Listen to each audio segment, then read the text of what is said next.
Сәлем достар, бізде Бағыт оңға подкасты алғашқы шығарылым. Бұл подкастқа қош келдіңіздер дегім келеді. Бізде подкастта өте керемет тақырып болады. Бұл подкастты көргенде арманда, көрмегенде арманда. Сол себепті алдағы уақытта бізбен тікелей болуға шақырам. Ең бірінші подкасттың тақырыбын тоқталмас бұрын қонақтарымызбен таныс болайық. Бізде ең алғашқы қонағымыз ол Жантөре Аян, Сағат Сымбат және Сағынаева Назерке, және мен модератор Ханиф Аманжол. Жай ғана Аманжол. Және бізде бұл подкастта ерекше тағы құпия қонақ бар. Құпия қонақтың кім екенін алдағы уақытта білетін боласыздар. Құпия қонақ құпиялығымен осы жерде қонды. Бізде бүгінгі подкасттың тақырыбы ол қыз бала нені білуі тиіс. Енді осы тақырып бойынша бүгін әңгіме өрбітетін боламыз. Ең бірінші сіздердің қай жағдайларыңыз қалай жалпы? Тамаша деп ойлаймын. Көңіл-күй өте керемет деп ойлаймын. Ендеше алдағы уақытта осы подкастта біздің көрермендерге құнды ақпараттар бере отырып, құнды дүниемен көрермендерді қанық қыламыз деген ойдамын. Жалпы Аян мырза, мен сіз туралы негізі көп ақпарат білемін. Сіздің осы айтатын өзіңіздің ойыңыз туралы, жалпы құнды ақпараттарыңыз туралы көп ақпараттар білемін. Кезінде осы алғаш сізді көрген кезде сізден біраз нәрсені үйренген болатын. Енді бүгінгі осы тақырып бойынша өзіңіздің ойыңызды айта өтсеңіз, пікіріңізді білдірсеңіз осы жерден. Қайырлы күн. Жалпы әйел тақырыбы өте ауқымды болып есептеледі. Әйелдердің тарихта бірталай із қалдырған еркектермен тізе қосып, жалпы алатын болсақ, оларды бірге өзіміздің қазақ халқы, мысалы, ежелгі түркілер, ғұндар сияқты ата-бабаларымыздың кезінде тізе қосып, жауға шапқан, елін жерін қорғаған қыздар аз емес. Мысалы, кешегі Ұлы Отан соғысында Хиуаз Доспанова, мысалы, Мәншүк Мәметова, Әлия Молдағұлова осы Ақтөбе өңірінен шыққан. Сондай әйелдер, тарихта қалған әйелдер аз емес. Оңғасында жалғыз өзіміз емес, басқа елдерден де тарихта аты қалған әйел қауымы аз емес. Жалпы соның кейбіріне тоқталатын болсақ, мысалы, Қытайдың тарихында жалғыз император әйел болған, У Цзетян деген. Өзін 45 жылдай сол Қытайда билік ұстаған, соның 15 жылын өзі император болып, 690-705 жылдары. Қытайда Таң империясы деген болған, таза қытайлық әулеттер, азғантай билігін өзі. Соның тұсында билік еткен. Оның кезінде манады Қытай дейтін өте қатты дамып, сондай мықты үлес қосқан императрица. Одан кейін мысалы қарап тұрсақ, кешегі Ренессанс дәуірінің мықты өкілі болған Генрих Тюдордың қызы Елизавета Тюдор патшайым бар. Англияны кәдімгі мықты нестеген, Испанияның жеңілмейтін армадасын жеңген, өзінің тарихта мықты орын қалдырған, ең ұзақ нестеген патшайымы бар. Мысалы, Англияның, Ұлыбританияның, біріккен Ұлыбритания корольдігінің Виктория патшайым деген 63 жыл билік еткен, манадай көп доминион дейді, манадай отарланған жерлер. Үндістанды отарлады, Ирландияны отарлады. Осының барлығы осы Виктория патшайымның кезінде болған. Бұл тұста негізі осы нәрсенің барын атап өту керек. Бізде жаңа өзіңіз айтып жатқан тарихтағы бірнеше әйел адамзаттар бар. Басшы болған, тарихта көптеген өзгерістер әкелген. Бертін келе, мысалы Қытай бар, мысалы өзіміздің қазақ жерінде де, мысалы Сақ патшайымның өзі біраз ерлік істеген кезінде, біраз соғыстарға шыққан, тарихта аты қалған.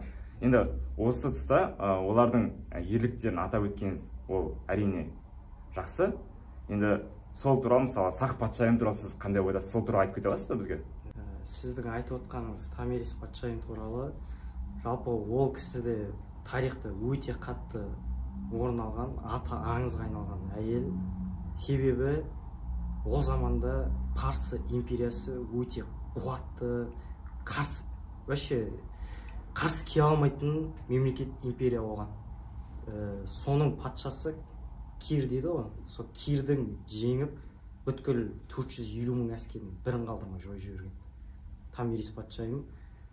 Жалпы өздеріңіз де білесіздер, массагеттер патшайымы, сол кісінің арқасында біз осы күнге жетіп отырық деп айта аламыз.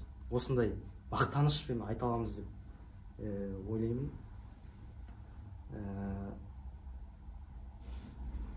Жалпы Томирис туралы айтып кететін болсақ, массагеттер көсемнің қызы, ол заманда енді манадай қыз болсын, ұлы болсын, таққа үміткер болған. Сол үшін де кейін әкесінің орнын басып патшайым. Тамаша, негізі олардың ерліктерін барлығын тарихтан бүйтіп көз жүгіртіп қарайтын болсақ, шынымен қазір бүйтіп мақтанышпен қарауға болады, сол мысалы сақ патшайымның істеген ерліктерін. Жалпы көбісі біле бермейді, тағы сақтардың арасында Зарина деген патшайым болған. Оның да ерлігі ұмыт қалмауы тиіс. Зарина патшайымның ерлігі қандай? Ол дейтін өзінің манадай не істеген, жалғыз өзі болған, өзінің патшайым тақ мұрагер, өзінің манадай ұл бала болмаған, таққа отыратын мұрагер болған. Парсы ханзадасы екеуі бір-бірін ұнатып болған. Сосын ұсыныс білдірген Парсы ханзадасы. Сол кезде Зарина патшайым келіспеген. Мен өзімнің елімнің тәуелсіздігін өз бақытыма құрбан етпеймін. Бұны көп ешкім біле бермейді. Тамаша, негізі. Енді тарихтағы сондай әйел басшылардың тарихын бүйтіп көз жүгіртіп, мысалы өмірбаян оқитын болсақ, немесе ерліктерін оқитын болсақ, ол өте көп. Біздің қазақ жерінде болсын, шетелде болсын, олардың алар орны ерекше. Енді осы тарапта біз әрі қарай әңгімемізді өрбітсек, енді Сымбат ханым, сіздің айтар ойыңыз бар шығар осы тұста. Тарих жайында ма? Өзімнің жалпы осы бүгінгі тақырып бойынша. Осы ең алдымен қыз баласы деген ол ең бірінші нәзік жанды деп айтады ғой, өзінің нәзіктігімен, қылығымен қызықты деп. Бірақ осы қыз баланы көбінесе спортта көре бермейміз. Мысалы, бір отбасыда бала дүниеге келсе, ер бала дүниеге келсе, оны жастайынан спорттық секцияларға, мысалы, үйірмелерге береді. Ал қыздарды ондай көп, мысалы, көбінесе биге немесе ән айтуға беру мүмкін. Бірақ мен ойлаймын, что отбасыда, әр отбасыда қыз болсын, бала болсын, қандай жынысы қандай болса да, ол ең бірінші кішкентай кезінен бастап ол спортқа жақын болу керек. Салауатты өмір салтын сақтап, болашақ ана болғандықтан ол өзін күтініп, өзін жақсы ұстап, физикалық тұрғыда да немесе осы психикалық тұрғыда да өзін жетілдіру керек деп ойлаймын. Және де осы спортта біз көптеген қыздарды көре бермейміз. Көбісі ойлайды, что егер де қызы мысалы бокспен айналысқысы, мысалы футболмен немесе тенниспен айналысса, ол өзінің нәзіктігін, өзінің бір қалай айтсам екен, жоғалтып алады, нәзіктігін жоғалтып алады деп.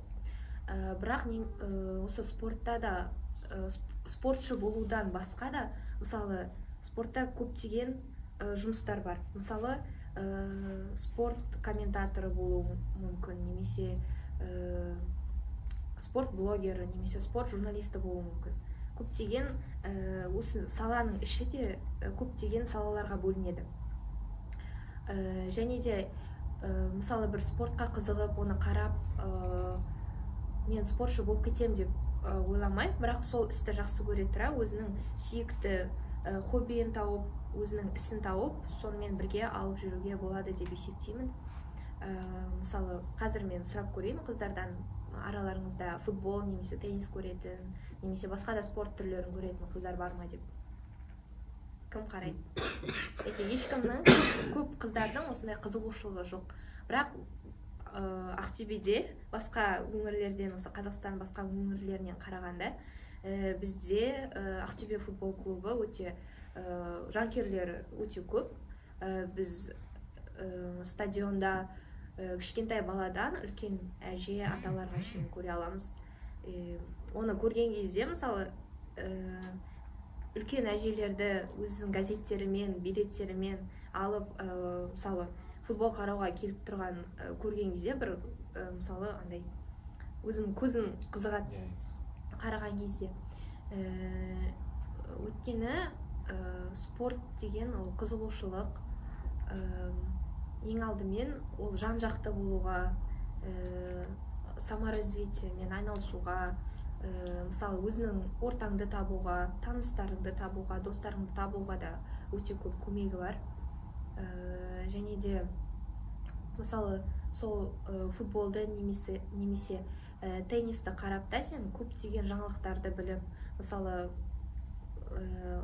қалай айтсам екен, басқа адамдармен танысқан кезде сен өзіңнің бір неңді общая тема дейді, ортақ тақырыбыңды таба аласың. Және де осымен де қызықты әңгіме өрбіп жүре береді. Мен бір кітаптан «Подсознание может все» деген ба, ұмытып қалдым қандай кітап екенін. Или сол кітапта жазылған бір адам мысалы жай ғана көшеде кетіп бара жатып бір адамнан көмек сұрап, немесе мысалы өз туралы информация айтпай, мысалы бір қатты көмек керек болып жатса, ол адам өтіп кетуі мүмкін. А егер де мысалы әңгімені бастап, мысалы мен осындай командаға болеть етемін, осындай сондай әңгімені бастап айтып кетсең, ол уже адамға деген эмпатия болады, саған деген эмпатиясы болады да, ол саған мысалы әңгімеңді жүргізіп, танысып, көмегін тигізіп кетеді. Және де осы спортпен айналысуды да алатын болсақ, мысалы көптеген қыз балалар кішкентай кезінен бастап спортқа өте алыс болып келеді, өзім байқағаным. Мысалы дене шынықтыру сабағында да қыз балалар ол дене шынықтыру сабағын жақсы көрмейді. Минустары бар, мысалы киінесің, сабаққа келесің мектеп формасымен, сосын сен пакетіңді арқалап қайттан дене шынықтыру сабағына барасың, одан кейін дене шынықтыру сабағынан кейін жүгіріп терлегеннен кейін қайттан сол формаңды киіп қайттан сабаққа қатысатын кездер де болады. Ол минус болып саналады. Бірақ ең көп нете бермейтіні дене шынықтыру сабағына деген, қалай айтсам екен, бір равнодушие деп айтады ғой. Сондай, мысалы 40 минут қалай өтсе екен деп ойламай, ал сол 40 минуттың ішінде мен өзімнің денсаулығыма, менің организміме қалай көмектесемін, мен оны қалай жақсартамын деген сияқты. Мысалы сабақта да отқан кезде неше сағат бойы сен столдың үстінде отырасың, ол деген организмге деген бір күш түсіреді. Дене шынықтыру сабағын мысалы әр минутынан бастап соңғы бітер сәтке дейін сол уақытты біз үнемді пайдаланып үйрену керекпіз. Өйткені дене шынықтыру сабағы сол үшін беріледі. Сен сол уақытта сенің өзінің организміңді түсіну үшін, сенің оны демалдыру үшін, мысалы ол кезде ойламайсың, сен мысалы просто жүгіресің, немесе жаттығулар жасайсың. Сол кезде сенің ағзаң мысалы сергіп, бір жақсы ұйықтауға, одан да жақсы ойлауға, мысалы көптеген проблемалар, мысалы проблема деп айтуға келмейді, но сабақтардағы мысалы есептерді, басқа да заттарды шешуге ол дәлелденген. Негізі дұрыс оның ойларын барлығы. Бізде қазақ қоғамында сондай ғой, жаңағыдай мысалы қыз бала спортқа барамын десе, оған қарсы шығып сен биге бар, сен ән айт, сен басқа жаққа бар деп, өнер жана бар деп айтады. Бірақ та біз қазір көріп жатырмыз ғой, тарихта көптеген мысалы қыздар бар, тарихты өзгертіп жатқан. Бұл тарапта ойлаймын мен, негізі ол пікірлердің барлығы қате сияқты. Ол жаңағыдай спортқа шектеу деген сияқты. Өйткені адамның потенциалына байланысты ғой барлығы. Жаңа айтып жатқан нәрсе де ол жерде. Мысалы бізде Қазақстанда боксшылар бар, қыз боксшылар. Олар мысалы Қазақстан боксын көтеріп жатыр, спорт жағын дамытып жатыр, олар тарихты өзгертіп жатыр да. Мысалы сол сияқты жаңағыдай мынандай дүние бар да, ол сол стереотипті өзгерту жолында мысалы біз оларға қалай түсіндіре аламыз, мысалы ондай нәрсенің барлығын. Барлық адам бірдей емес, оны жаңағыдай қыз бала да спортқа бара алатындығын біз оны қалай түсіндіруге болады бұл жерде? Ол мектеп қабырғасынан айтылатын дүние деп ойлаймын. Өйткені мысалы ата-аналар қарсы болуы мүмкін, бірақ мектептегі мұғалімдер көбінесе мысалы дене шынықтыру сабағын оңды солды сабақ ретінде емес, просто білмеймін, ойнап қайтатын сабақ деп көбісі қабылдайды да. Ол негізінде өзі айтып тұр, денені шынықтыру үшін. Мысалы, оны да бір серьезно қабылдап, қалай айтсам екен, серьезно қабылдап, сол немен айналысып кетіп, өзін мысалы жақсы көретін, мысалы спорттың да бірнеше түрлері бар. Ол бокс болсын, жаңағы айтып кеткеніндей, футбол болсын. Мысалы, бокс пен теннис, ол индивидуалды дейді, өзі бір адам ғана, мысалы, екі адам бір-бірімен. А мысалы, футболда тағы қандай, мысалы, баскетболда да ол командный, волейболда да мысалы командный ойында, ол жерде мысалы результат ол бүкіл команданың мысалы берген самоотдачасымен ғана өлшенеді. Ал мысалы бір адам қарсы шығып несетін болса, ол вот сол кезде ол мысалы көптеген спорттың сол түрі қиын деп ойлаймын. Мысалы бокс өте қиын спорт түрі, қыз балаға емес, ұл балаға да мысалы қиын деп ойлаймын. Травма болып. Иә. Андай да, мысалы, андай бол деген жаңағыдай мұғалімдердің ол қатты бүйтіп былай айтқанда беріліп сабақ беруіңізді инструктор не екенін түсіндіру өзі бұл жерде қатты ойнамайтын сияқты. Өйткені мен білем, 5-ші сынып оқып жүрген кезімде сондай бір мұғалім болды, инструктордан мықты беретін, бүткіл нормативтің барлығын алатын, бірақ та бізде сондай ой болды да, спорт менікі емес, ол кезде концертке баратын едік, концерт қызық сол кезде ше. Мысалы біздің сыныптағы қыздардың барлығы өйтіп спортқа өйтіп қарамайтын қатты. Олардан күштеп алса да, күштеп мысалы инструктор не екенін түсіндірсе де, қатты мысалы жүгіртсе де барлығын. Ол мысалы дұрыс қызықтыра алмаған, ол педагогтың қатесі, педагогтың қателігі. Мысалы, ол дене шынықтыру сабағы тек қана нормативтермен ғана шектелмейді. Енді мысалы әр адамның өзінің, мысалы қыздардың да балдардың да өзінің индивидуалды ерекшеліктері бар ғой. Мысалы мен мектеп қабырғасында жүрген кезде мен дене шынықтыру сабағын ұнатпайтын едім. Именно дене шынықтыру сабағын мен қанша жүгірсем де, қанша нетсем де ұнатпаймын, өйткені маған педагог ұнамайтын. Мысалы педагог ұнамайтын, және де мен өзім ойлайтын едім. Мен дене шынықтыру сабағына келдім, мен басқа уақытымды, мысалы жүгіру үшін мен бөлгім келмейді. Мен сосын өзімнің мұғаліміме барып айтатын едім. Маған қанша баға қойсаңыз да өзіңіз білесіз, бірақ мен осы сабақты мен жүгіргім келеді, мен жүгіріп өтсем деймін деп. Сосын нормативті мен белгілі бір уақытта тапсыра аламын.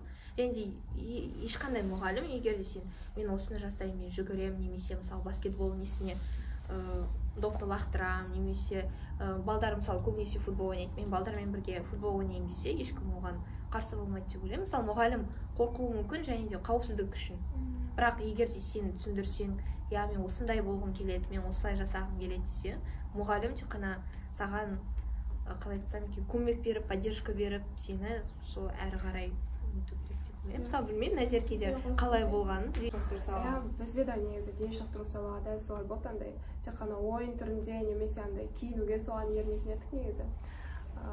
Негізі кез келген жалпы балаға қатысты мәселеде ата-ана мен ұстаз жауапты ғой негізі.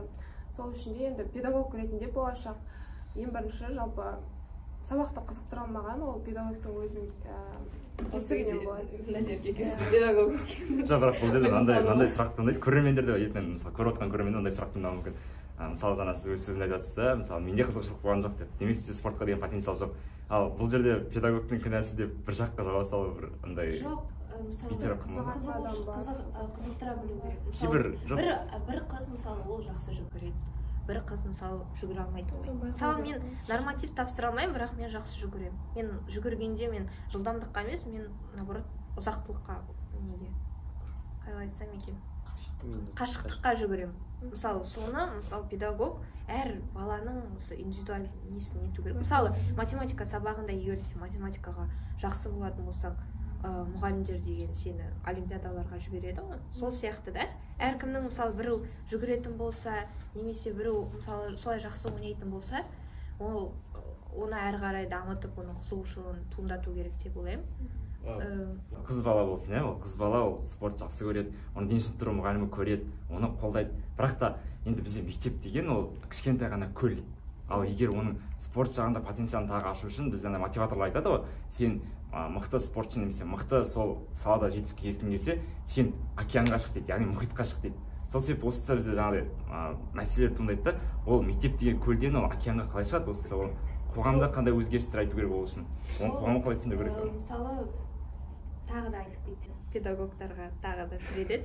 Өйткені мысалы сол мысалы океанға деп тұрсың ғой, океанға шығару үшін де сол мысалы көлден океанға шығаруға андай көпір деп айтады ғой, мост болып, сол педагог болса, ол өзінің сабағын жақсы көрсе, мысалы уже мұғалімнің сен сабағын жақсы көретінін немесе сабағын өзі ұнатпайтын тек уақытты галочка үшін, тек мысалы мынау менің жұмысым, мен осыны орындау керекпін деген уже сен сразу білесің.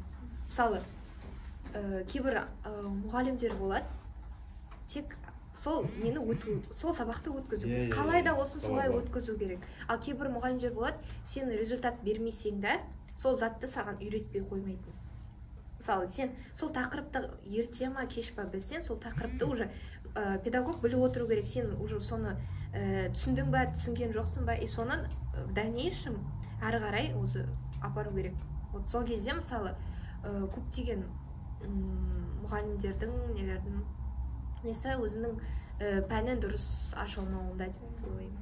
Иә, мүмкін ол да дұрыс шығар, бірақ та мен өзім көбінесе мысалы бір нәрсе айтатын кезде мен жаңа сөзімді бөлген үшін кешірім сұраймын. Мысалы мен жаңа педагогтарға тіреліп жатырмын ғой, бірақ сол мысалы педагогтарды ата-аналарға айтатын болса, мысалы сіздің қызыңыз осылай да осылай жақсы жүгіреді екен, немесе сондай неге бермейсіз деген сияқты, спорт мектептеріне неге, секцияларға неге бермейсіздер деп ата-аналар мысалы мұғалім айтып тұрса, ол мысалы өзінің авторитеті бар ғой мұғалімнің, айтатын болса ол құлақ асуы мүмкін. Мысалы мен өзім айтатын болсам, папа, мама, мен деген боксқа барғым келеді, немесе мен тенниске барғым келеді деп айтатын болсам, сабағыңды оқы деп айтады ғой. Иә, сондай бар да. Ата-аналарға мысалы мектептің, мұғалімнің саған беретін, мысалы сынып жетекшінің, мысалы жиналыстарда барған кезде айтқан сөздері өте маңызды болып есептеледі.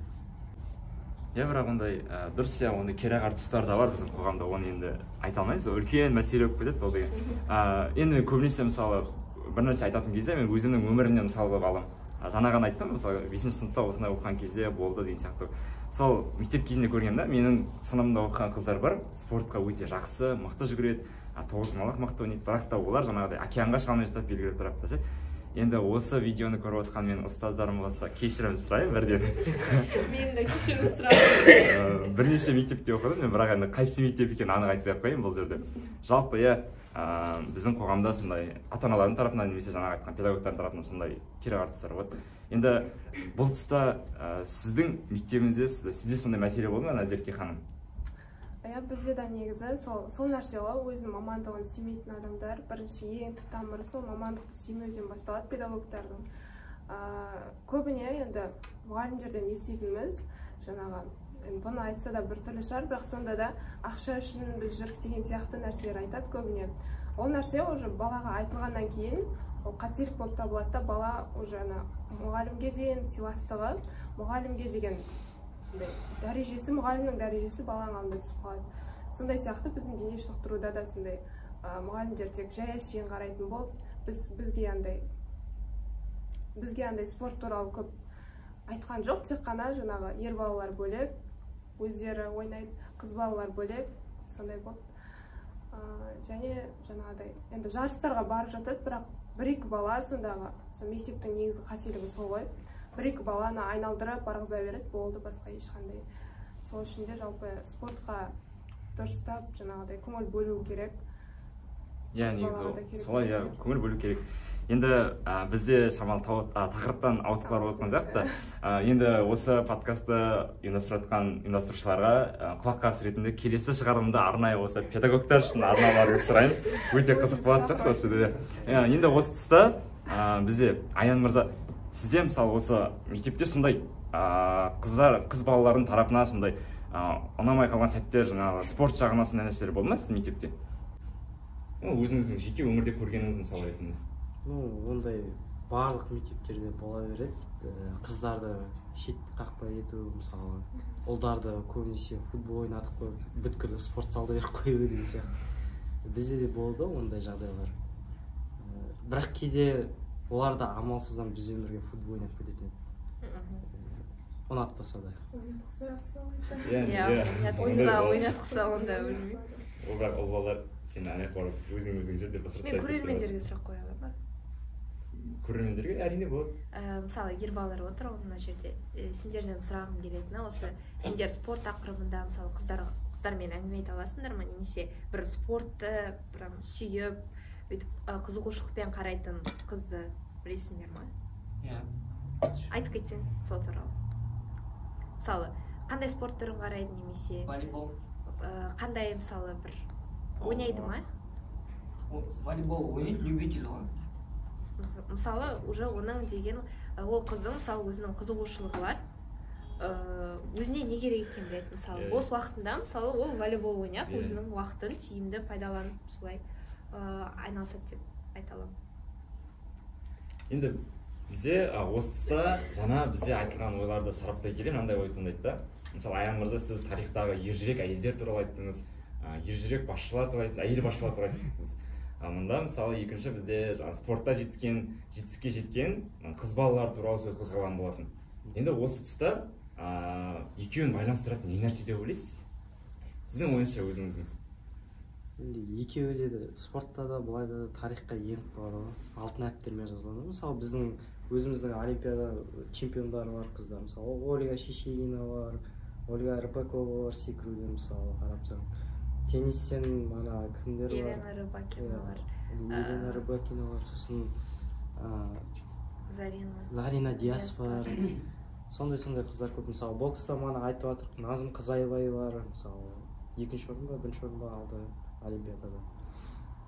Олардың бәрі мысалы Қазақстанның тарихында есімдері алтын әріппен жазылып қалды.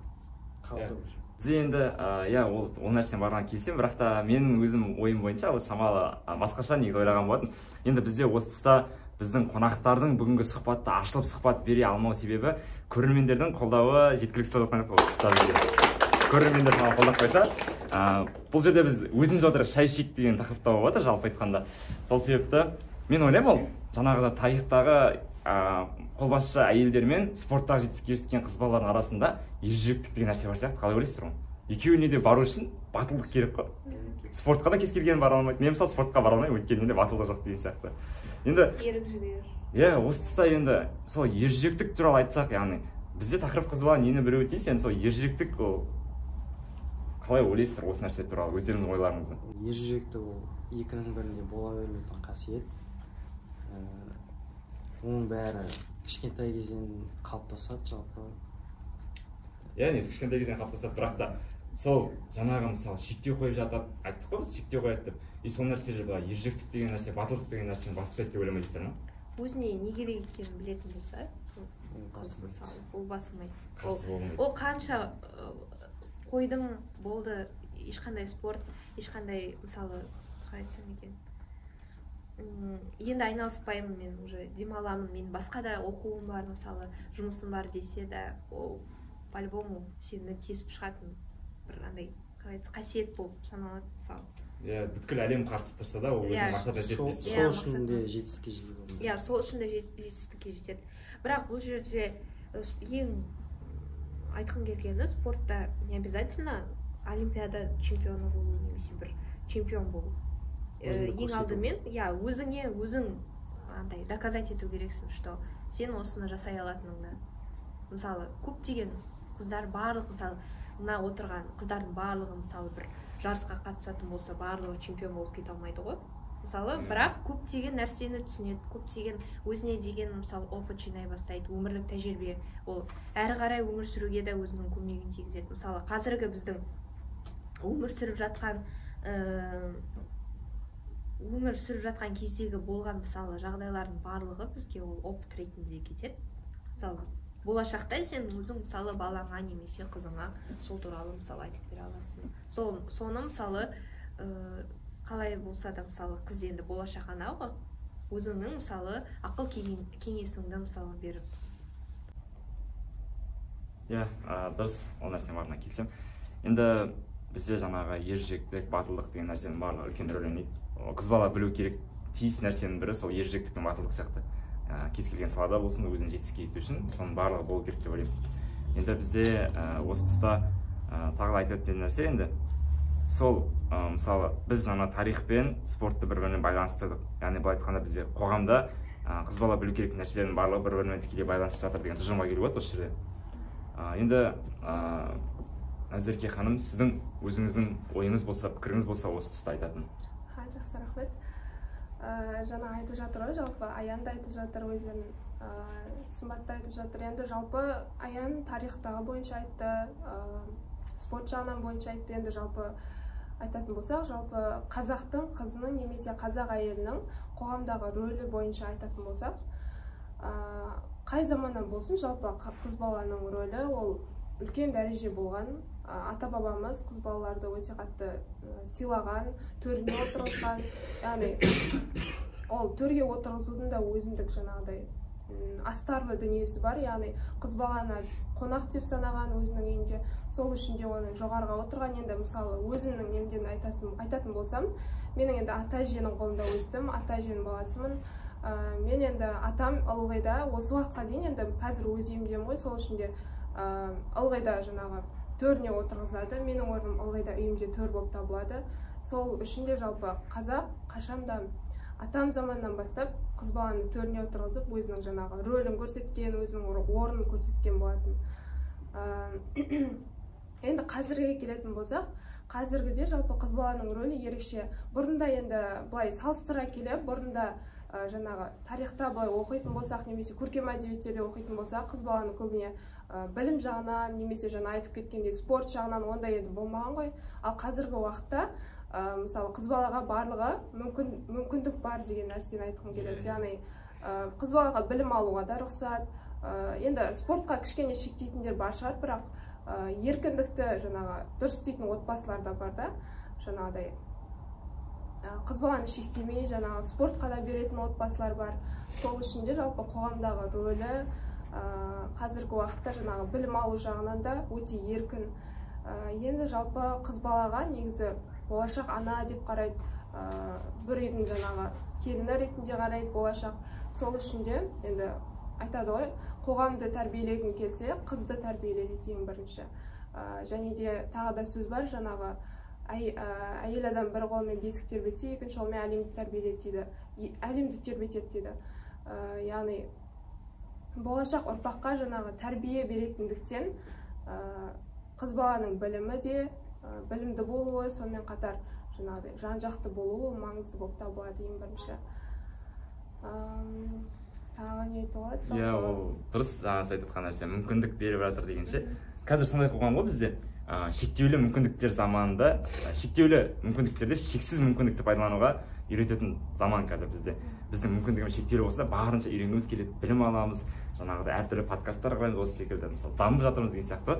Енді бұл тұста сіз қалай ойлайсыз, мысалы құрметті қонақтар, бізде осы қыз баланы сен осындай қыз ретінде, қыз кетінде қалуың керек деп бұрынғы біздің қазақи қоғаммен тәрбиелейтін болсақ, ол жаңағыдай өзінің жаңағыдай сіз айтқан жетістікке жету, спорт жағынан болсын, өзінің бағытын жетістікке жету жағынан ол қиындық туғызбай ма оған? Тек қана мысалы сен ана болуың керек деп айтатын болса оған. Қазір қоғам екіге бөлінді ғой өзі. Біреулер сол қазақи қоғаммен өмір сүрсе, біреулер батыс заманауи қоғаммен өмір сүреді.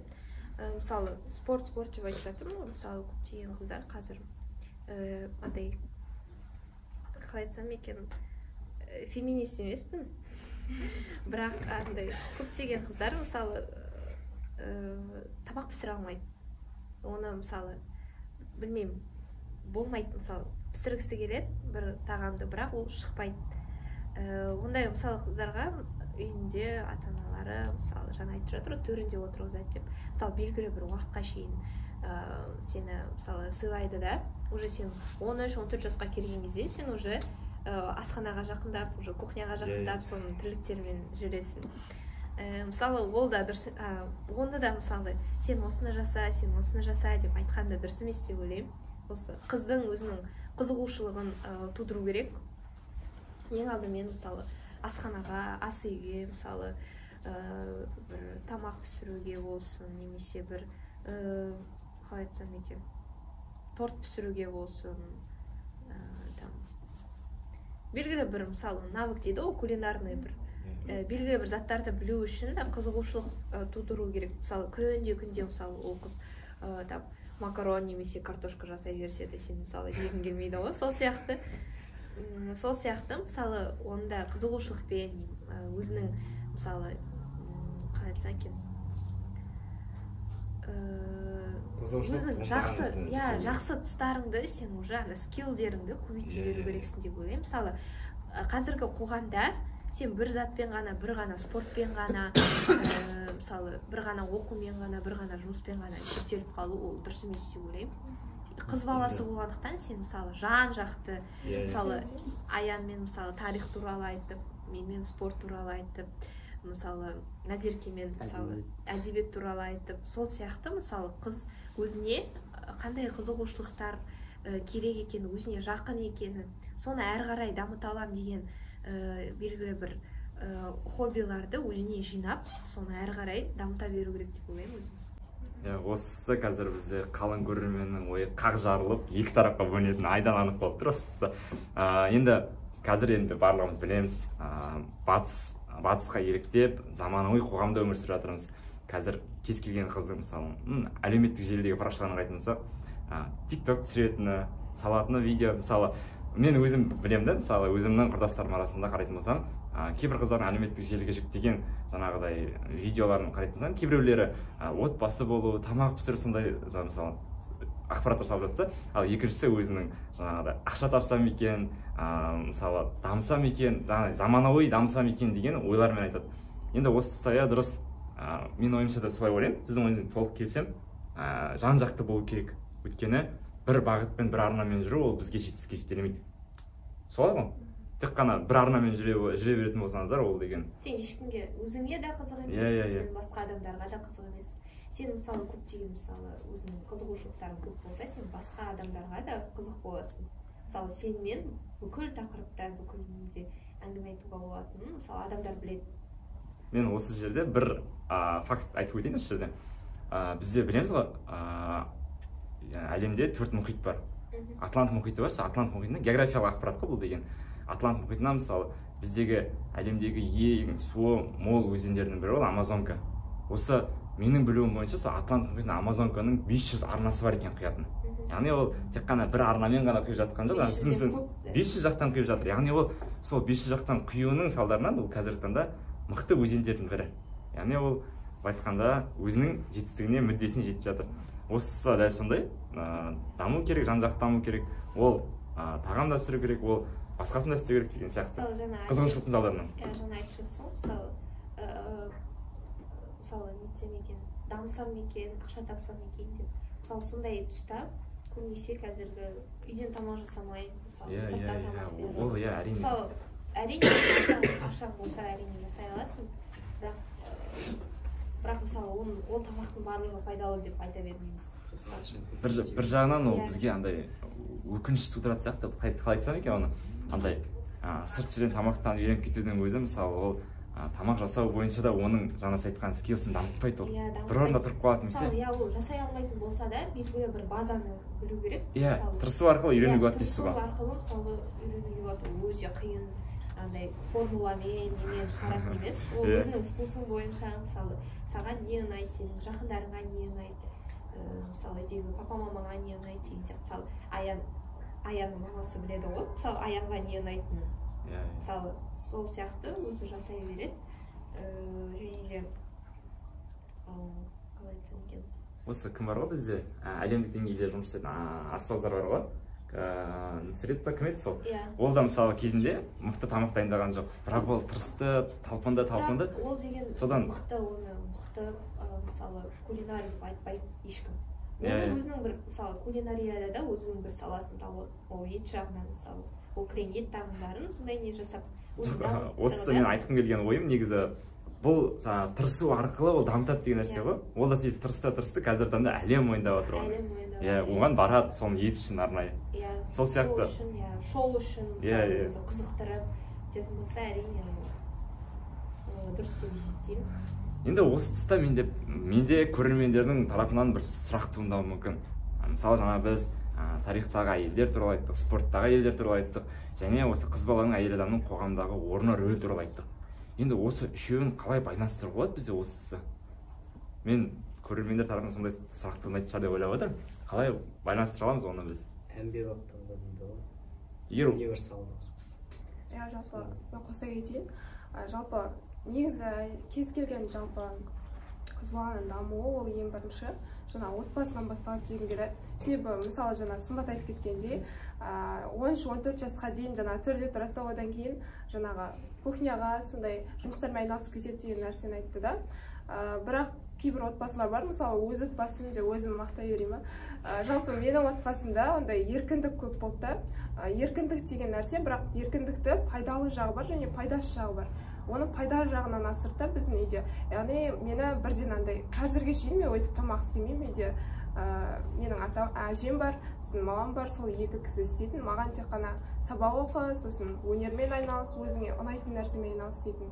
Яғни ол ең бірінші отбасыдағы қыз балаға берілу керек еркіндік соған байланысты да. Және де жаңа айтып кеткендей, қоғамдағы рөлі дұрыс болу үшін жаңағы тарихтағы адамдарды дұрыс білсе, өзінің тарихын білсе, ең бірінші жалпы кез келген тұлғаның білуі керек, өзінің тарихын білу керек қой. Содан кейін жаңа Сымбат айтып кеткендей, әркім өзінің қызығушылығын білсе, жалпы қоғамдағы рөлін табады деп ойлаймын қыз бала өзіне. Өте тамаша. Енді бізде осы тұста көрермендердің тарапынан сұрақ туындап жатыр деп ойлаймын. Егер көрермендер тарапынан сұрақ болатын болса, сіздерге сұрақ қою мүмкіндігі бар. Егер сұрақ болмайтын болса, осы жерде эксклюзив болады қазір негізі. Бізде, мен мана сіздерге ескерткен болатын, бізде құпия қонақ бар.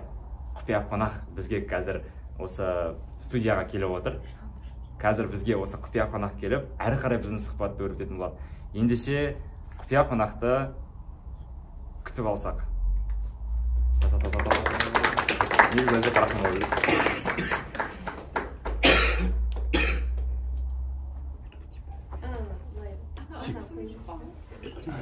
Үйде жоқпен жоқ.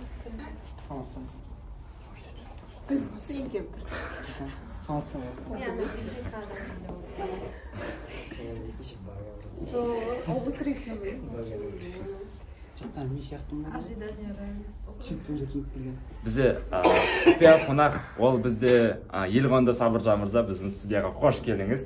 Біздің алғашқы шығарылымға құпия қонақ болып келу бақыты сізге бұйырған екен, сол себепті енді әрі қарай әңгімемізді өрбітейік. Жалпы қалайсыз, жағдайыңыз қалай? Жақсы, шүкір, аман, өзіңіз қалайсыз? Бәрі тамаша, бізде керемет, мына жерде көңіл-күй өте тамаша.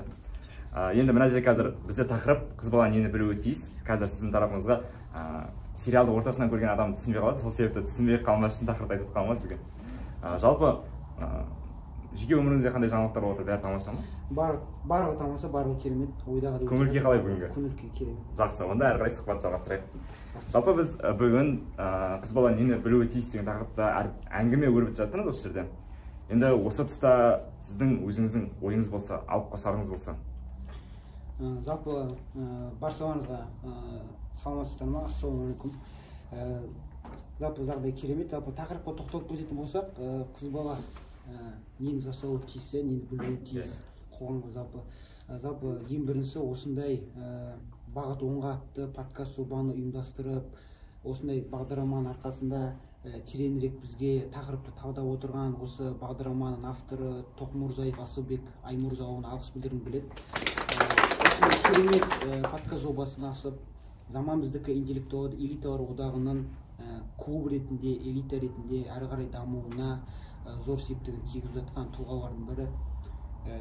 Енді тақырыпқа келетін болсақ, жалпы тақырыпқа байланысты енді бірден келісіп қойып, қазір деген мен бір анадай ойлап қалмаңыздар, мен деген бір анадай өте даналы, болмаса тақуа, иманды адамды ойлап қалмаңыздар қазір әңгіме барысында. Барынша осы тақырыпқа байланысты өзімнің жеке ойымды айтатын боламын, жалпы қоғамға байланысты. Бірден келісіп қойып, жалпы қыз бала деген ол негізінде өте сондай бір нәзік жанды, жалпы өте бір сондай ішкі жан дүниесі өте ерекше тұлға деп білемін өзім. Жалпы негізінде осы қыз бала туралы мен екі тақырыпта, яғни өзіміздің қазақ қоғамындағы қыздар не нәрсені істеуі тиіс, және де дін жағынан, және тағы да келісіп қойып, тақуа емес дін жағынан түсіндіріп беретін боламын. Жалпы қыз бала не нәрсе жасауы тиіс деген секілді. Жалпы ата бабамыз деген ерте кезден бастап осы жалпы қыз балаға өте ерекше көңіл бөлген, жалпы оны біраз шығармалардан білуімізге болады. Біраз тарихи тұлғаларымыз бар, яғни қыз балаға деген құрмет, қыз бала деген ол белгілі бір тарапта ең бір сондай нәзік жанды тұлға болғандықтан ата бабаларымыз қыз балаға ерекше көңіл бөлген. Оның тәрбиесіне болсын, мейлі оның қандай бір жағдайларына болсын көңіл бөлгендігін айтып кетуімізге болады. Жалпы енді бірден тақырыпқа келейік, қыз бала не нәрсені істеуі тиіс, не нәрсені істемеуі тиіс деген нәрсеге байланысты ата бабамызда жақсы сөз бар, қызды 40 үйден тыю дейді, оңды 30 үйден тыю дейді. Жалпы енді қызды 40 үйден тыю деп отырғанымыз 40 үйден тыйып қой деген нәрсе емес, 40 тыйым, яғни қызға жасауға болмайтын 40 тыйым. Яғни осы арқылы ата бабаларымыз қыз баланы өте керемет тәрбиелей білген. Сол тәрбиенің арқасында Қазақстан мемлекеті ұлт ретінде, мемлекет ретінде жоғары сатыға дами түскен болатын. Яғни мынадай нәрсе бар ғой, қыз бұзылса дейді, бүкіл ұлт бұзылады дейді. Сондықтан да ұлттың тағдыры, ұлттың болашағы тікелей ол қыз балаға тікелей қатысты екендігін айтқымыз болады. Жалпы бес саусақ бірдей емес, бірден келісуім керек. Көпке топырақ саспаймын, мен әлемде бар өте тәрбиелі, иманды, ата анасының тәрбиесін алған, белгілі бір тарапта қазіргі өмірде жетістікке жетіп жатқан, білім қуып, ғылым қуып, болмаса өнер, спорт саласында жүрген керемет қыз бала, болмаса апа қарындастарымыз бар. Жалпы негізінде біздің қазақ қоғамында қыз баланың дамуына тыймайды. Егер қыз бала жақсы нәрсені үйренгісі келсе, жақсы нәрсені меңгергісі келсе, жалпы қазақта тыйым жоқ. Мынадай сөз бар ғой, боламын деген баланың бетін қақпай белін бу дейді. Егер қыз бала жақсы нәрсеге ұмтылып тұрса, жақсы нәрсемен айналысқысы келіп тұрса, оның айналысатын нәрсесі өзіне, өзінің отбасына, болмаса қоғамға зиянын тигізбейтін болса, онда айналысуға болады, рұқсат етіледі. Оған біз бетін қаққанса, керісінше оған қолдау көрсетіп, қыз балаға демеу көрсетуіміз қажет. Бес саусақ бірдей емес, бірақ қазіргі таңдағы болып жатқан қоғамдағы проблемалардың көбісі бір идеямен айтып түсіндіргім келеді. Қазақта керемет сөз бар да, заманның түлкі болса, тазы болып сап дейді. Қазіргі заман 21 ғасыр, мойындауымыз керек. Қазақстан болса мейлі қыз бала үшін нағыз бір сондай сыналатын, нағыз бір сондай ауыр қоғамда өмір сүріп келе жатырмыз қазіргі таңда. Қазақтың кейбір қыздарына осы идеяны түсіну керек деп ойлаймын. Қазақтың кейбір қыздары білу керек, қазақтың кейбір қыздары таза болып сабу керек. Себебі өкінішке орай қоғамда қазақ балдарының, қазақ қыздарының таза болып сабалмауы болашақта қандай да бір түлкілерге аудануынан көптеген өзекті мәселелер шығып қалып жатыр әлемде. Жалпы проблематика бойынша мысалға балалардың жаңағыдай дәретханадан неде табылуы деген секілді, болмаса жетімдер. Мен бұл тарапта тек қана қыз баланы кінәлап жатқан жоқпын. Ойбай, қыз бала заман, анау мынау жоқ. Екі тараптан да таяқтан екі ұшы бар дегендей, проблемаға тек қана қыз бала кінәлаймын, қыз баланы ғана кінәламаймын. Сендер андайсыңдар, жоқ. Тағы да айтып кетейін, бес саусақ бірдей емес, қоғамда бар тәрбиелі, иманды, өзіңіз несімен жүрген. Мысалға Назерке Бекес тап қарайтын болсақ, жалпы Назерке Бекес жалпы осы қоғамдағы өзінің не нәрсе жасау керек, белгілі бір тараптан мұғалім асты, мектеп асты, жас шәкірттерді тәрбиелеуде, сонымен қатар заманымыздық интеллектуалды элитар одағында белгілі бір тарапта пікір сайыстың дамуына зор үлесін тигізіп жатқан керемет тұлға деп айта аламын.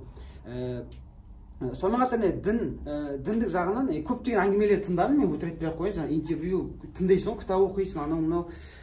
Жалпы кітапта, жалпы біздің дінде қыз балаға деген құрмет, қыз балаға деген мәртебе өте жоғары. Оны қарапайым мысалы әңгімелерден білуіміз болады. Ата әжелеріміздің жаңа қазіргі бір белгілі бір тарапта имамдарды айтып жатыр. Сондай әңгімелер жаңағыдай егер қыз бала дүниеге келетін болса дейді, қыз бала дүниеге келсе, Алла тағала, яғни Құдай сол қыз бала дүниеге келгесін ата анасына ана бір періштені жаратады екен. Бір періштені жаратады, бір періште әлгі ата анасына истиғфар айтып жүреді екен өмір бақи. Немесе мынандай әңгіме бар, егер қандай бір отбасында қыз бала дүниеге келетін болса, сол қыз бала дүниеге келгені үшін күнде сол үйге күнде періштелер қонаққа келеді екен. Күнде қонаққа келіп, қыз баланың жағдайын көріп, қыз баланы өзінің жаңағыдай бауырына қысып деген секілді нәрселерді діндік көзқараста бар.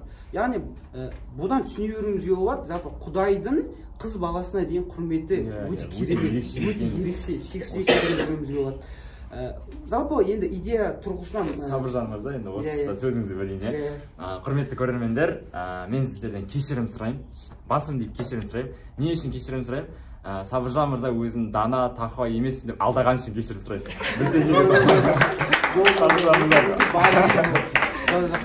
Сабыржан мырза біз айтсақтар әңгімесі өте мәнді мағына әңгіме, оны сіз дұрыс айтасыз. Просто көрермендерден айтып жатқаным, көрермендерге түсініп жатқаным.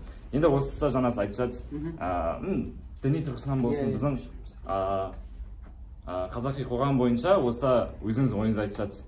Енді бізде осы тұста сіздің сөзіңізді бөле отырып, көрермендер тарапынан жаңағыдай бір сұрақ, ой туындап жатқан секілді, осы көрермендерге кезек берсек. Қайырлы күн. Менің қойылатын сұрағым Аян мырзаға бағытталады. Аян мырза, сіз тарих бойынша Томирис ханымдарды немесе Зарина ханымдарды айтып өттіңіз.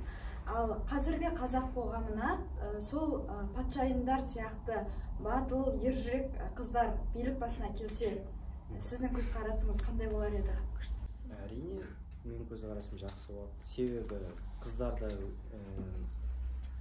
өзін дәлелдеп саған, манадай Томирис патшайымды, ол ешқандай, бізде сөз бар ғой қазақта, әйел бастаған көш оңбас деп. Ол көзқарастың, ол стереотипті бұл кісілер жойып тастады деп ойлаймын. Сол үшін де қарсы емеспін. Және де біздің 20 миллион халқымызда ондай қыз баласы табылатынына мен сенемін. Тамаша. Енді жаңағы Сабыржан мырзаның ойына келейік, осы әңгімесіне тағы да кетіп қалайық осы. Бізде енді Сабыржан мырза, жаңа сіз айтып жатқан ойыңыз, идеяңыз бойынша мына жерде көрермендер тарапынан андай кейбір қазір білеміз ғой, комментарий жазатын адамдардың барлығы жаңағыдай әртүрлі пікірлер жазады, комментарий жазады, тегін ғой деп жаза береді. Енді осы тұста қазір айтуым мүмкін, жаңағыдай феминистік көзқараспен айтатын адамдар бар қазір. Енді біз осы жерде айтайық, бұл подкаст феминистерге ешқандай қатысы жоқ. Біз ешкімге тиіспейміз. Біз бейтарап осы жерде әңгіме айтамыз. Енді ары қарай өзіңіздің жаңағы керемет даналық ойыңызды жалғастыра берсеңіз осы. Жақсы, рахмет тағы да. Жалпы осыны білуімізге болады. Жалпы Құдайдың қыз балаға деген құрметі. Енді қыз бала не нәрсені істеу керек, болашақта не нәрсе істемеу керек деген нәрсеге байланысты мен былай жауап бергім келеді. Құдай қыз балаға құрмет көрсетіп жатыр ма? Қыз бала да Құдайға құрмет көрсетуі тиіс. Тамаша. Яғни қыз баланың Құдайға құрмет көрсетуі деген не нәрсе? Ол деп отырамыз, Құдайдың жасама деген нәрсесін жасамай, жаса деген нәрсесін жасайтын болсаң, сен белгілі бір тарапта Құдайға деген құрметің. Себебі Құдай тарапынан саған бола періштені жаратып жатса нұрдан, сен үйіне бұйырып жатса, сол періштелер мына қыз бала дүниеге екен, кір, қызды күнде көре бер, жағдайын сұра, қандай екен, өсіп жатыр ма екен, не істеп жатыр деп саған көңіл бөліп жатса, Құдайдың тарапынан құрмет көрсетіп жатса, онда қыз бала да мейлінше сол Құдайға құрмет көрсетуге тырысу керек. Енді бұл жерде солай құрмет көрсету керек, тыйым салған дүниелерден алшақ болу керек деген әңгіме ғой. Енді бізде қазір қоғамда енді жаңа өзіңіз айттыңыз, бес саусақ бірдей емес деп. Қазір батысқа еліктеушілік деген бар, батыс қоғамның бізге келуі деген бар. Яғни бұл жерде қай жақтан қарайтын болсақ та, қоғамдардың бүйтіп бір-бірімен етене араласып кетуі адамдардың кейбір тарапынан жаңағыдай басқа жаққа бүйтіп бұрылуына әкеліп жатқан секілді бұл жерде. Мысалы, қыздардың болсын немесе жалпы қоғамның басқа жаққа бұрылуына әкеліп жатыр. Жаңа сіз айтып жатқан нәрсе, оның барлығы дұрыс, әрине. Бірақ та жаңа айттым ғой, феминистік көзқараспен қарайтын адамдар бар. Оларға бұл әңгіме ұнамайды шынымен келген кезде. Өйткені олар сол батыстың көзқарасын еліктеп, сол идея бойынша қазір тыңдап жүріп жатыр. Енді бізде басты идея ол осы тақырып бойынша қыз бала нені білуі тиіс. Енді бұл жерде біраз әңгіме айтылды жалпы. Айтылған әңгімелерді барлығын сараптай келе, енді жаңа сіздер айтып жатсыздар, қыз бала деген ол қоғамның негізгі тірегі, отбасының негізгі ұйытқысы деген секілді. Бір ұлтты немесе бір қоғамды жою үшін ол адамдардың барлығын жоюдың қажеті жоқ. Тек қана ол қыз балаларының мысалы басқа арнаға бұрылуының өзі сол қоғамның бұзылуына алып келеді тікелей. Енді осы тұста менің де алып қосарым бар жалпы, егер рұқсат болса өзімнің ойымды айта кетсем. Жалпы қыз бала нені білуі тиіс? Бізде қоғамда қоғам мен қоғамды, адам мен адамды байланыстыратын ең құнды дүние бар, ол махаббат. Мысалы, қазіргі таңда махаббат деген тек қана қыз бен жігіттің арасында махаббат емес, олай түсіну керек. Бізде түсінуіміз керек, махаббат деген ол отанға деген махаббат, сенің ініңе деген махаббат, сенің ағаңа деген махаббат, сенің қарындасыңа деген махаббат, жалпы ата анаңа деген махаббат. Яғни осы жерде осы бір дүниенің қазіргі таңда көп адамдар білмеуі, қыздар тарапынан ол нәрсені еленбеуі қазіргі таңда үлкен проблема айналып жатқан сияқты. Ол махаббат деген дүниені білмеуі. Тек біздің түсінігіміз бойынша, қазір адамдардың түсінігі бойынша махаббат деген тек ойбай деп біреу жақсы көреді. Тек солай ойлайды. Тек солай ойлайды. Ал жаңағыдай, мысалы ата-анаға деген махаббат болады. Біреулер айтады да жаңағыдай, ата-анама бар кезінде оған жақсы көремін деп айт, махаббатыңды білдір дейді. Бірақ та қазір сол махаббат білдірмеу салдарынан жаңағыдай адамдар арасында түсініспеушілік туындайды, бір-бірімен сөзге келіп қалады, ата-ана мен баласының арасында, қыздың арасында деген сияқты. Содан кейін барып кішкентай проблемадан үлкен проблема туындап кетеді да осы жерде. Мен ойлаймын, менің ойымша ол қыз баланың негізгі білу керек не ол махаббат ол. Жаңа сіз айтып жатсыз ғой, мысалы өзінің балаларын әжетханаға тастап кетіп жатқан мысалы қыздар туралы айтып жатсыз, оның барлығына ол махаббат қатысты. Менің ойым, өзімнің ойым, мен субъективті пікірім, көрермендер мені жазғырмасын. Махаббат неден басталады ең бірінші махаббат? Енді ол махаббат деген ол ең бірінші. Жоқ, менде андай бар. Ең бірінші махаббат. Жақсы. Вообще махаббат деген дүние ең бірінші өзіңнен бастау керек. Егер де өзіңді жақсы көріп, өзіңді қабылдай білсең, сен басқа адамдарды да, сен мысалы қоғамды да қабылдай. Ең бірінші өзіңді жақсы көресің ба? Ең бірінші өзіңді жақсы көру керексің. Содан кейін сені жақсы көреді.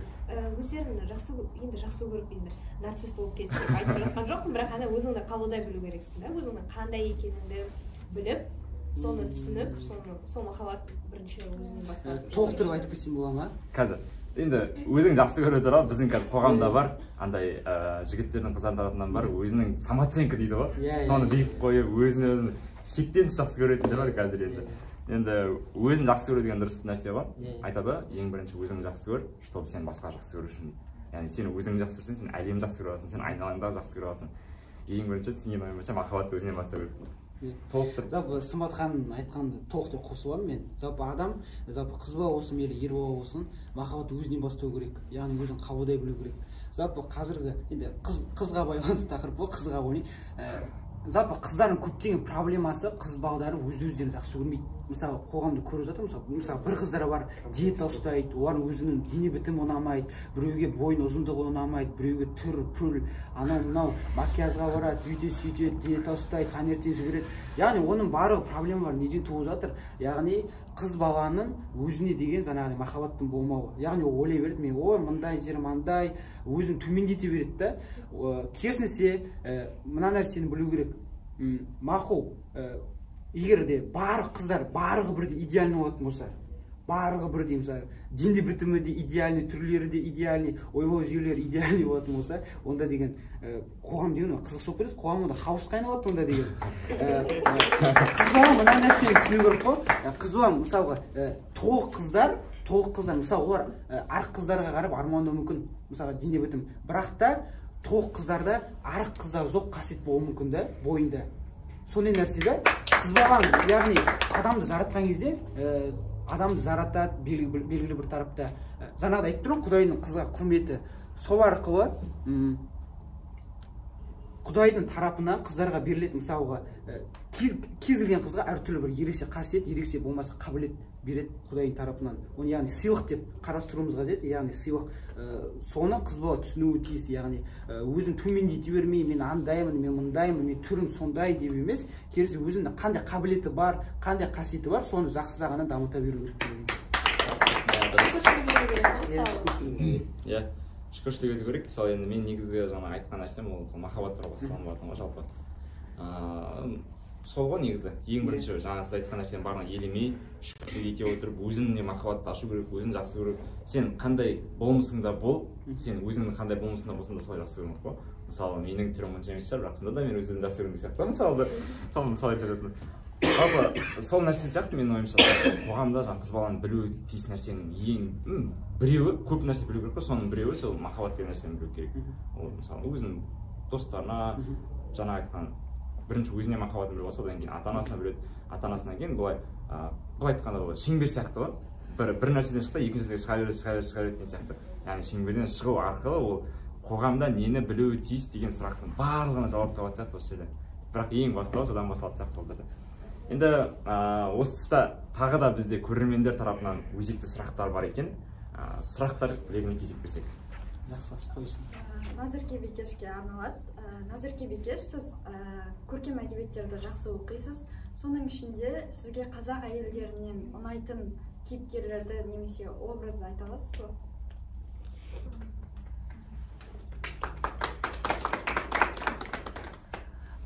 Ең бірінші осы жақында осы бір жерден естідім және оқыдым ол кітапты. Бибігүл Иманғазинаның Тауқымет деген кітабы бар. Аты есіме түспей тұр. Кейіпкердің аты, бас кейіпкері Айша еді.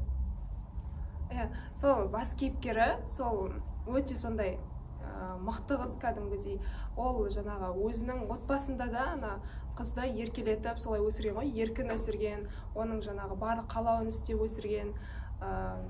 Одан сұрап жаңағыдай сенің қызығушылығың не деген сияқты сондай сұраққа жауап беріп сондай өсірген да. Сол кейіпкері бойынша сол кейіпкер өте қатты ұнайды. Себебі ол бір жағынан ұнайтын себебі Бибігүл Иманғазина ол Шалқар қаласының жалпы несі болып табылады, тумасы болып табылады, сол үшін де ұнайды. Ол кейіпкер негізі Тауқымет деген өзінің басына сондай үлкен сын келген ғой. Өзінің жаңағы сүйікті ісін жасап жүрген кезде, сол оқып жүрген кезде басына сынақ келіп, сөйтіп сынақтың кесірінен солай. Сонда да оның жаңағы ерік жігері, ешқашанда мұқалмаған ерік жігері, сонда да от болып жанып тұрған. Сол үшін де ұнайды, өзінің жаңағы маман, өзінің сүйікті ісін қатты жақсы көреді. Сол үшін де сол кейіпкер маған қатты ұнайды және сол кейіпкер қатты сыйлаймын. Бізде тағы да сұрақтар бар екен. Осыста. Келесі сұрақ Сымбат Бекешке арналады. Сымбат Бекеш, сіз мектепте қатты қызығушылығым болған жоқ дедіңіз, спортқа. Осы студенттік шағыңызда сізде қандай өзгерістер орын алды қызығушылықтарыңызға байланысты? Өзгеріс жоқ дегенде былай ғой, бізде мысалы бірінші, екінші курстарда бізде обязательно дене шынықтыру бар ғой. Мысалы сол кезде кейбір факультеттерге топырақ шашпай қояйын енді. Кейбір факультеттерге мысалы мүлдем бармайды сабаққа. Мүлдем. Дене шынықтыруға тек рубежка кезінде, сессия кезінде барып бағасын қойдырып кетеді. Бізде педагогика факультетінде білмеймін, мүмкін неміз сондай ма, мұғаліміміз сондай ма, бізде әр бір қалғаныңа сен уже бес қоймайды. Бір рет қалдың ба, уже 5 деген бағаны күтпе деп. Сол себепті де енді әр сабағына қатысып, жүгіріп, нормативтерді орындап, солай уже біздің қыздардың өзінде де, мысалы дене шынықтыру сабағы уже күнде болады. Әр сабақ сайын белгіленген бір уақыт бойынша бәрі баратын. Сол дене шынықтыру сабағына ешкім қалмайды. Және осы мұғалімдердің подходы дейді ғой. Сол сияқты мен де болды, мысалы мен енді невозможно ғой енді каждый сабаққа қалмай бару деген. Бір сабақ, мысалы бір жағдай болып қалады, ауырып қаласың, мысалы справка апарып берсең де мысалы. Сол кезде мен ағай бізге айтатын, егер де сендердің қызығушылықтарыңда мысалы біреуің волейбол ойнайтын болсаңдар, немесе баскетбол ойнайтын болсаңдар, ол универ болсын, немесе басқа жерде болсын, онда сендерге белгілі бағаларында өздеріне сәйкес қатысып жүрген екендеріңді дәлелдеп айтсаңдар, мен сендерге бағаларын қойып беремін деді. Мен сол кезде жүгіріп жүретін едім. Сосын бізде Ақтөбе қаласында осы парктерде марафон болады. Күзде марафон, көктемде, қыста, жазда бір марафондар болады. Сол алдындағы марафондарға қатысып жүрген елдерімді апарып бердім, медальдарымды. Сосын солай баға қойып бердім. Мен ойладым, университетке келген кезде менде дене шынықтыру сабағы тек өзімнің бос уақытымда ғана жүгірем деп. Бізге мысалы уже педагогтың қойған талабы бізге тек қана университетте емес, одан тыс қандай да мысалы үйірмелерге баратын болсаңдар, онда белгілі бір соған лайықты бағаласыңдар деді. Сол өте қатты ұнады маған. Солай негізі. Жалпы құрметті көрермендер, бізде экономика және құқық факультетінің негізі дене шынықтырудан беретін мұғалімдері біздің сол сабаққа қатысуын сол қадағалайды. Біз жүгіреміз бізде. Жалпы тек қана сол факультетте ғана емес, жалпы біздің білім ордамыз, Қарашығанақ білім ордамыз, Жұбанов университетте де барлық факультеттерде негізі дене шынықтыру деген сабаққа толығымен қарайды ғой. сіздер дұрыстап жүгіртеді, барлығымызды жаттығу жасатады, керек болса жаңағыдай спорттық ойындарды да ойнатады, әртүрлі жарыстарға да қатысады деген сияқты. Енді осы жерде бізде көрермендер тарапынан сұрақтарына жауап ала алды деп ойлаймын. Бізде осы жерде мини рекламный пауза болсын. Құрметті көрермендер, осы видеоның астына тық етіп лайк басып, тық етіп подписаться деген кнопканы басып, тық етіп қоңыраушаны басып, келесі шығарымды күтуді сұраймын. Келесі шығарым тез шықсын дейтін болсаңыздар, WhatsApp группаларға таратып бұл видеоны осы комментарий бөліміне өздеріңіздің пікірлеріңізді білдіріп кетсеңіздер. Егер сіздер қаласаңыздар, біз келесі шығарымды шығарамыз алдағы уақытта тағы да қонақтармен. Жақсы, әрі қарай жалғастырайық. Бізде бұл рекламный пауза. Бізде енді тақырып, бұл өзекті тақырып кең көлемде ашылып жатыр деп ойлаймын осы жерде. Қыз бала нені білуі тиіс деген тақырып қой енді. Жалпы біз қоғам тұрғысынан қарайтын болсақ та, дін тұрғысынан қарайтын болсақ та, жалпы адамдардың ой тұрғысынан қарайтын болсақ та, біз бұл жерде қоғамда түсінікті ой бәрібір екі тарапқа бөлінеді. Біз оның анық қанығын түсіндіріп берсек те бәрібір ой бөлінеді. Енді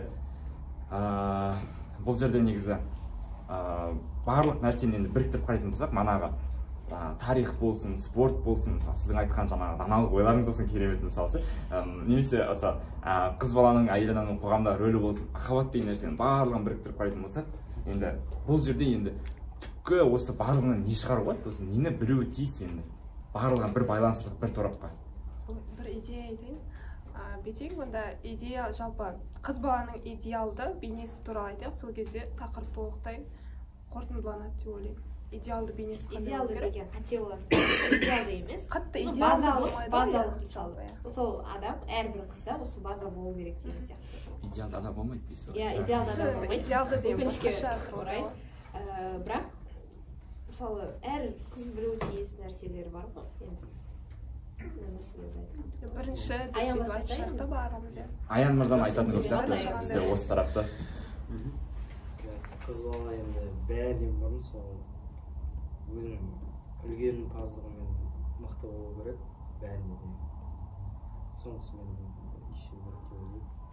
Ол барлық жағынан үлгеру керек. Сабаққа да, жұмысқа да. Иә, барлығына уақыт тауып жүру керек дейсіз ғой. Барлығы жаққа мысалы табиғатынан да мысалы қыз балалар сондай ғой, өзінің жұмысы бар, үйі бар, бала шағасы бар, соларды жағдайын жасап, ал ер адамдар көбінесе жұмыстан шаршап келеді.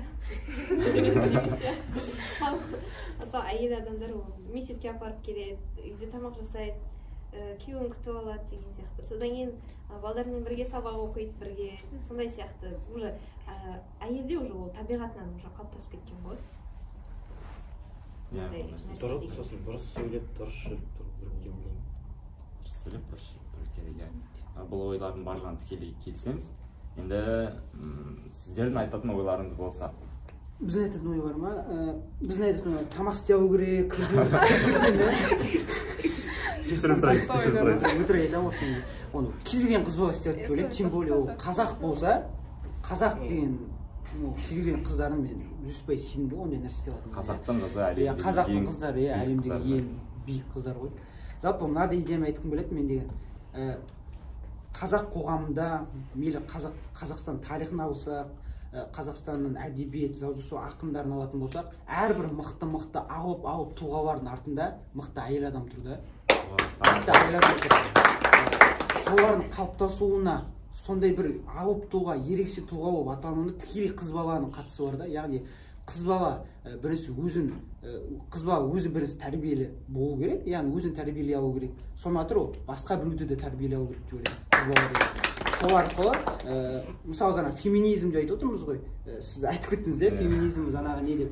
Мысалға бұрында, мысалы феминизм деген мысалы қазақ қоғамында болмаған кезде, жалпы қазақ жерінде болмаған уақытта, жалпы тарих саласында болсын, спорт мейлі, бізді алып тұлғалар болды. Себебі онда мықты әйел адамы, мықты қыз баласы тәрбиелей алды. Өзінің махаббатын бере алды. Өзінің жаңағыдай тәрбиесін, өмірдегі қиыншылықтарға қарамастан, сол белгілі бір тарапта сол тұлғаның тұлға болып қалыптасуына септігін тигізді. Ал неге Еуропада ондай жоқ? Неге мысалы батыс елдерінде ондай тұлғалар аз? Неге мысалы ол жақта жазушылар біздің Қазақстанда қарағанда өте аз? Неге мысалы ол жақта деген жаңағыдай спорт саласында жетістікке жетіп жүрген адамдар аз? себебі ол жақта жаңа феминизм деп барын қудыртып жіберді ғой, былайша айтқанда анау ортақ не деді, соған байланысты өзі қыз бала өзінің негізгі рөлін ұмытып кетті батыс Еуропа елдерінде. Қыз бала не үшін, мәселе мынадай ғой, мынадай философия бар ғой өмірде, адам дейді өмірге не үшін келгенін білу керек, және де өмір сүру деген мақсаты қандай, және адам не үшін өледі дейді да.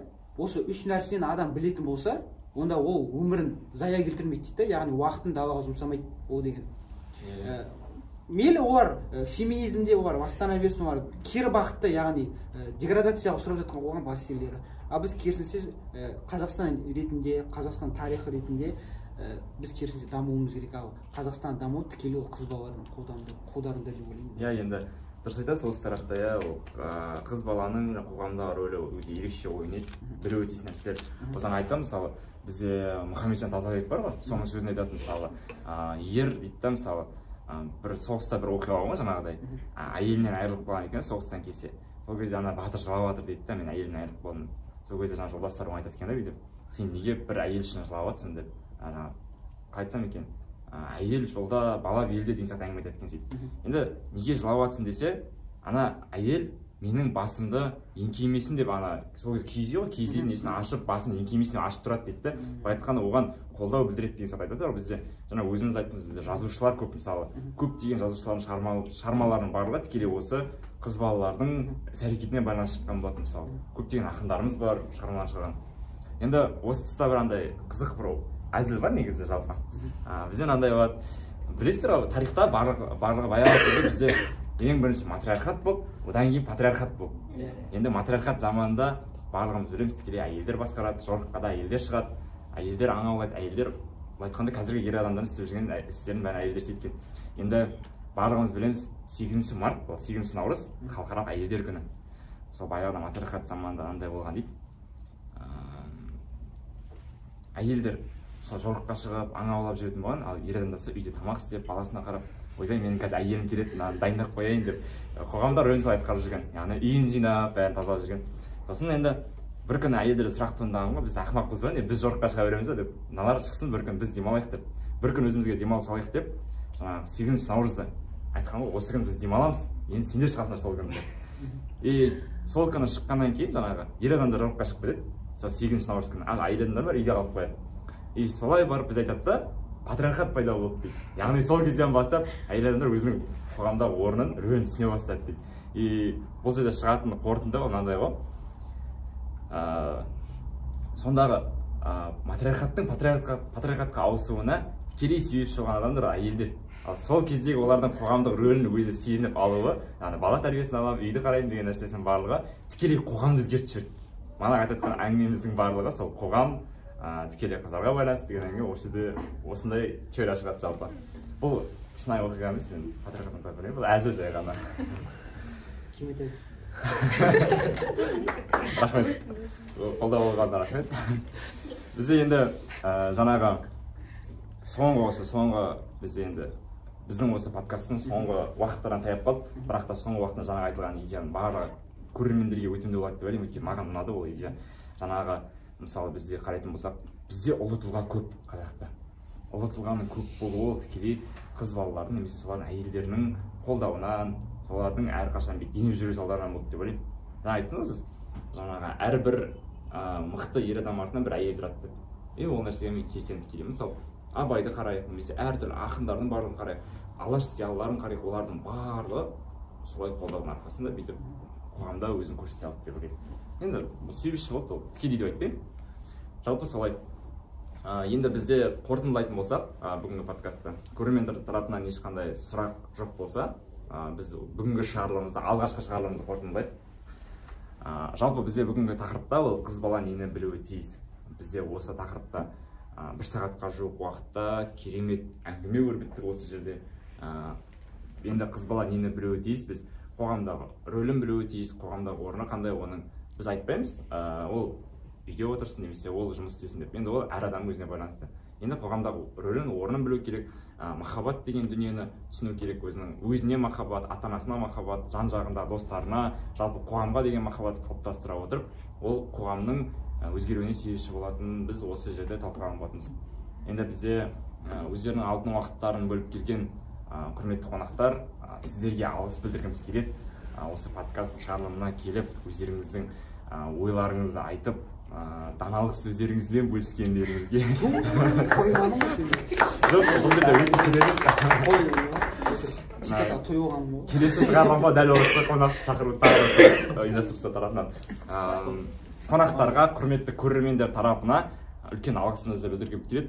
Ең көп рахмет айтатыным, осындай подкаст, яғни ой айтуға осындай адамдардың басын біріктіріп ұйымдастырып жатқан Асылбек мырзаға алғысым шексіз.